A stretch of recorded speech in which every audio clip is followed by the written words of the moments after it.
Jadi manusia tuh kalau ngantuk udah nggak tahu apa-apa tuh, walaupun gagah tidur dimanis-manis pakai lipstik sebelum tidur. Di sini pas itikaf udah tuh mulutnya menganga. Ibu maaf jangan ngorok, siapa yang ngorok nggak mau ngaku. Udah bukan nama, kalau lagi tidur mah udah jelek banget lah, mangap ngoweh lagi ya. Itulah kebesaran Allah. Kita nggak dikasih tidur 3 hari, waduh berantakan. Nggak ada minum, sengsara. Nggak ada makanan, lemes. Kita kalau ribut makan. Coba manusia tuh ada memalukan ya. Kita harus makan. Ribut sedikit makan. Lagi perang makan. Jadi nggak bisa ketinggalan tuh makan. Minum, nggak ada air, sengsara. Tapi yang paling fatal adalah nggak ada napas. Makanya coba kalau lihat nanti tuh yang jago-jago tuh Pak, yang latihan siang malam, kasih kantong kresek kepalanya coba, tahan berapa menit, suruh minta apa saja sambil dibungkus kantong kresek kepalanya. Pada detik ke-39 atau 49 pasti permintaannya cuma satu. Minta apa? Hah? Minta dibuka kantong kreseknya. Oh, minta pengen apa? Pengen pangkat naik, pengen jadi jenderal, pengen kaya, pengen itu. Ayo pengen apa? Pengen dibuka, kata gitu. Siapa itu?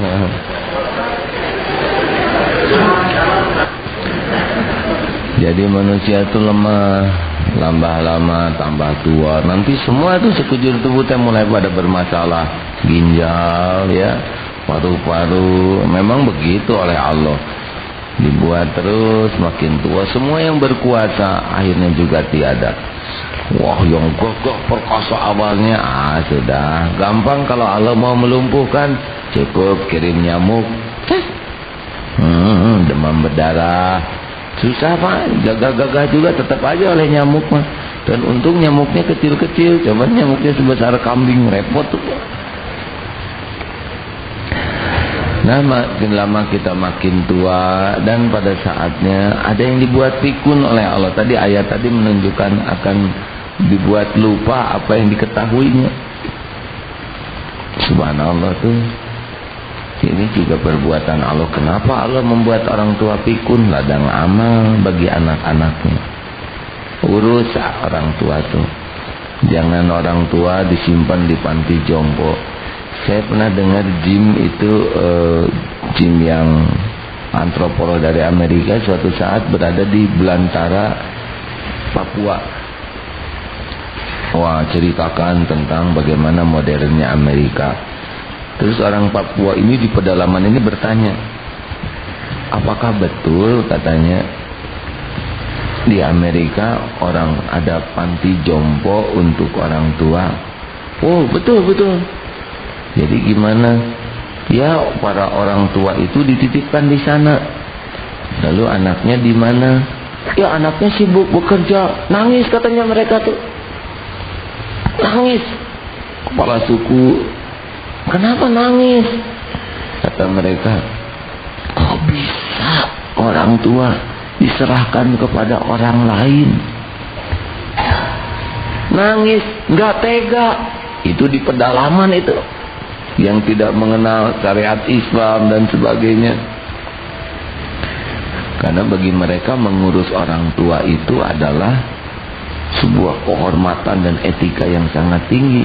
Kata Jim waktu itu, aduh, saya yang tadinya merasa gaya, orang Amerika pas dengan satu bab ini saja jadi merasa tidak punya harga. Karena bagi mereka di pedalaman itu ngurus orang tua itu sebuah kehormatan besar. Nah, jadi kalau saudara kurang care kepada orang tua, harus dimasukkan ke pedalaman dulu. Tapi etika dalam agama Islam kan luar biasa tentang memuliakan orang tua.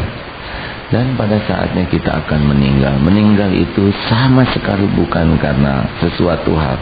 Meninggal itu cuma karena satu, yaitu time is up. Waktu hidupnya habis. Macam-macam, ada yang naik kapal ya, kemudian kapalnya mendarat, tapi ya begitulah keadaannya. Ada yang mendarat tapi di tempat yang tidak diketemukan, sama nanti di sana meninggal. Bagaimana meninggal yang bunuh diri? Ya dia waktunya sudah, saatnya tiba, tapi dia niatnya salah, caranya salah, jadi saja tidak benar. Makanya dengan tahu kita mati kapanpun selalu siap. Sekarang kemana-mana bekal pematian. Naik ke jalan tol, di tol sudah ada tulisan, ya kecelakaan sekian. Harusnya pas lihat baca itu dong, wah kasihan ya, banyak yang mati. Padahal giliran dia jangan seperti kambing. Ingat teori kambing waktu Idul Kurban? Kambing senyum aja dikasih rumput, nyam. Ngapain gue baris di sini, nyam. Terus dikasih kalung dia nomor 2. Gue juara 2 ya, nyam. Enak aja senyum, lihat kiri kanan baris ya. Terus dituntun kambing yang pertama. Yang kemana dia? Nyam. Nah, udah gitu pasukan dia disembelih itu nomor 1 tuh. Pas pulangnya kasihan mati nyam. Padahal dia nomor 2 tuh. Dasar kambing nggak punya perasaan. Nah banyak manusia kambing juga begitu. Kawannya meninggal, kasihan ya dia meninggal ya. Padahal udah itu dia nomor 2 deh. Harusnya kalau lihat orang yang meninggal kita jadi sadar, jangan-jangan sesudah ini giliran saya.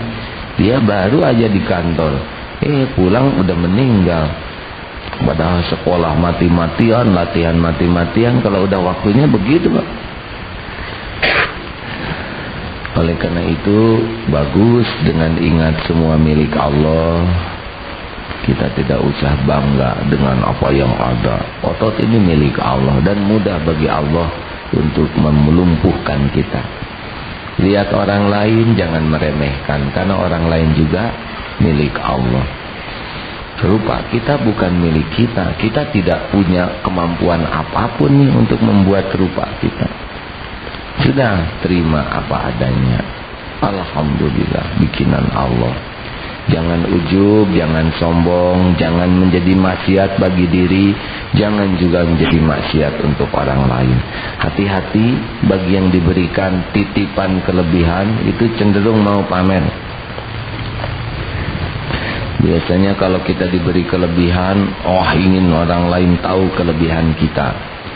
Ingat, mudah bagi Allah mengambil semuanya. Ini bagi polisi yang gagah-gagah, otot kawat walung besi, bagus, syukur, senang punya gagah gitu. Tapi jangan sampai kegagahannya ini nggak ingat ke Allah. Harusnya setiap lihat otot, ingat kepada yang menciptakan otot dan yang bisa melumpuhkan otot kita setiap saat. Bagi ibu-ibu yang kulitnya mulus, ingat ya, itu kulit milik Allah.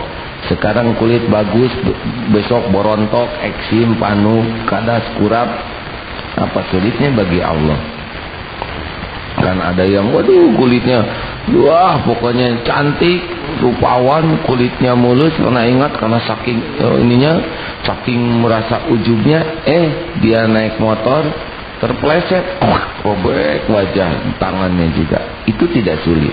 Sedang masak tiba-tiba kapel bisa. Mudah bagi Allah mengambil apapun yang dia ciptakan. Makanya jangan jadi sombong, jangan jadi ujub. Dan bagi yang diberi kekurangan nggak usah minder. Tapi kaki saya kecil sebelah, yang sebelahnya enggak. Nah mikirin yang sebelahnya aja.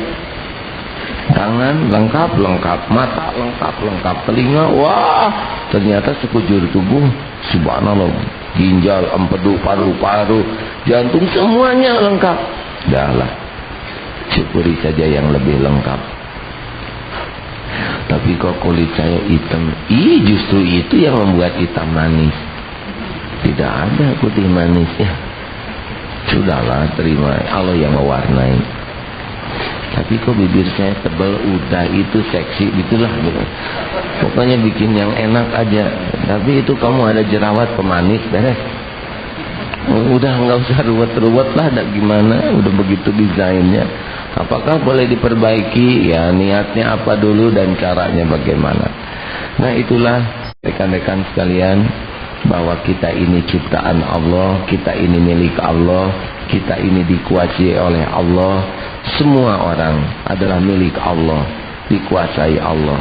Kawan lawan juga milik Allah. Pak polisi kalau sedang bertugas ingat ke Allah. Walaupun para penjahatnya ada, itu semua penjahat adalah juga makhluk Allah. Kalau mau nangkap, zikir yang bagus ya. Dan Allah Maha tahu di mana dia sembunyi. Niat yang bagus, katanya jadi polisi itu satu langkah masuk penjara, satu langkah masuk kubur kalau salah tuh ya. Memang, tapi dan nasib apa jadi polisi ya. Jadi polisi soleh, polisi baik, insya Allah akan luar biasa. Memang orang Indonesia tuh bermuka dua kayaknya ya. Kalau polisi nggak ada di perempatan dicari, mana polisi? Ada yang jaga gini. Giliran ada dicaci, pasti nih nyegat gitu. Tapi udah nggak bisa nyalahin polisi aja, dah polisi juga produk rakyatnya ya. Sudah, yang paling penting kita bahu membahu terus saling tawasabil haq, tawasabil sabr. Begitulah sekelumit tentang tubuh. Adanya jangan sombong, sedikitnya jangan minder, lihat orang lain jangan iri dengki, karena orang lain juga milik Allah. Dan kalau diambil, dibuat sakit atau apa, nggak usah sakit hati. Semuanya hanyalah lillahi ma fis samawati wa ma fil ardh.